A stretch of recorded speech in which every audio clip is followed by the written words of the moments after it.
What's up, guys? B-Rob here, and this week's Foods That Fight series episode is on injuries. I'll be right back.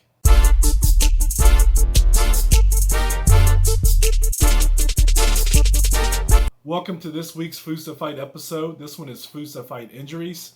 And before I get started, if you're new to the Foods That Fight series, please look right here. See that little pop-up right there? Click there, click on that video, and that's the Foods That Fight intro. That tells you all about what this series is about, but it also gives you the format and why and how I do this.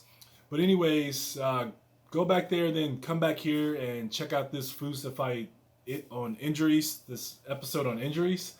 And I'm going to go ahead and get started. So, Foods to Fight injuries.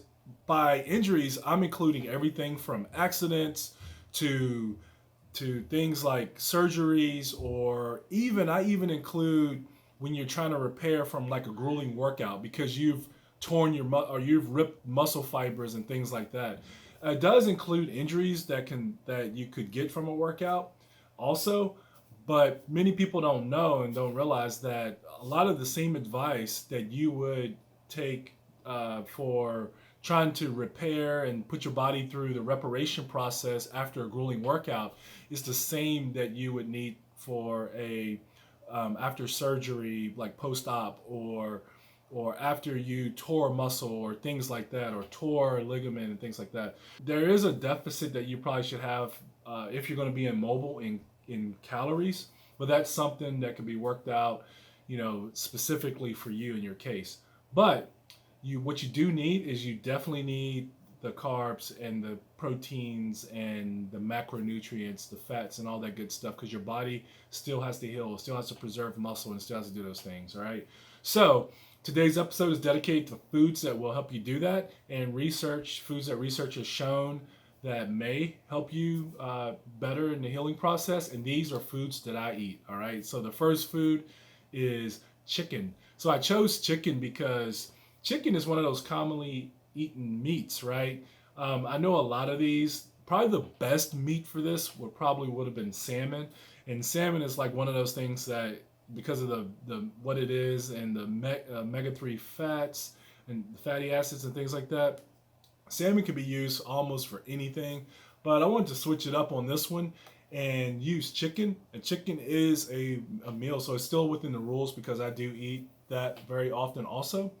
But chicken is good because we're talking about protein, and chicken, it has the protein that you would need, but it also has low saturated fats, which is good. So it's a fairly lean meat when we're talking about like a chicken breast or like a grilled chicken, boneless chicken breast and things like that. So chicken is chosen because protein is very necessary. It's very important for the healing process, because through that healing process you have to build tissue, and protein builds tissue. All right. So protein, chicken is number one. So the second food that I chose is broccoli.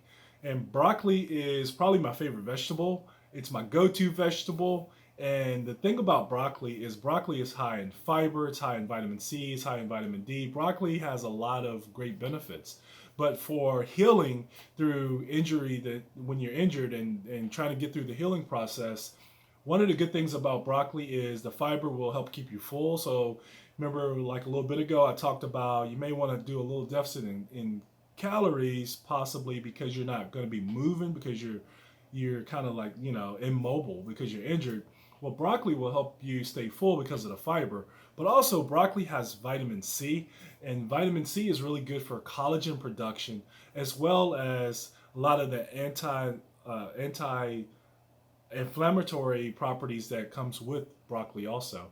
And broccoli also has vitamin D, and vitamin D is good for getting calcium to the right places. All right.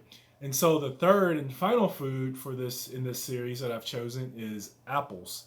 Now, I chose apples because apple is one of those fruits that is, you hear the slogan, "An apple a day keeps the doctor away," and things like that. And the good thing about apple is apples have fiber, and the fiber in apples may help you feel or stay regular. So it will definitely help you feel full, like what I said with the broccoli, the fiber and things like that. But for apples will help keep you regular. And if you've gone through surgery and from the stress from surgery and the possible side effects of the prescription drugs that you may be prescribed after surgery, one of those things that could happen is constipation, and apples are good for keeping you regular to fight constipation. So the thing here is that you already have discomfort from the injury. You don't need discomfort from constipation too, okay? So make sure you go to LEANWell Online. That's where the blog is. This video is just a overview of what's in the blog, but please go there. And when you go and read that video, please click that little heart.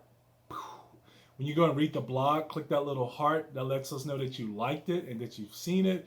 But also, please like, share, and subscribe to This is B-Rob right here. Thank you guys for tuning in. I'll see you guys next time. This is B-Rob.